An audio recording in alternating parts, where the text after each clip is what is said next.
अगर ऐसे ही खामोशी रही, सन्नाटा रहा, आप कुछ नहीं करना चाहते, आप निज़ाम नहीं बदलना चाहते,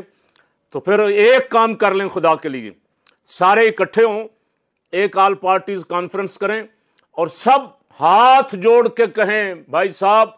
आप भी ताहयात, असम्बली भी ताहयात, वज़ीर आज़म भी ताहयात, सदर पाकिस्तान भी ताहयात और वज़राए आला भी ताहयात, गवर्नर भी ताहयात, बाकी सारी कौम जाए भाड़ में।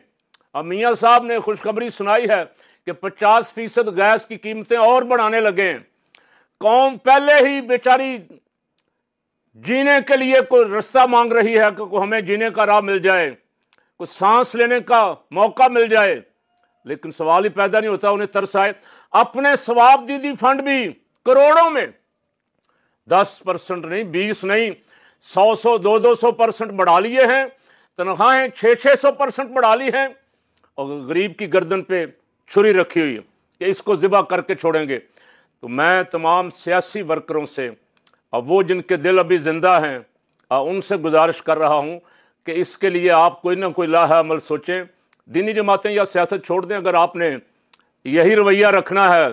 चल चलाओ वाला, जैसे साहब राज़ी हैं ऐसे ही आप भी राज़ी हैं, तो फिर साहब को खुली छुट्टी दे दो, जो साहिबान बैठे हुए हैं उनको खुली छुट्टी दे दो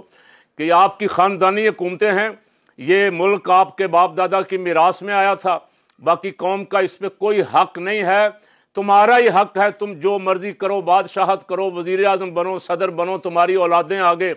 जितने बड़े बड़े मनसब हैं तुम्हारी औलादें ही संभालें,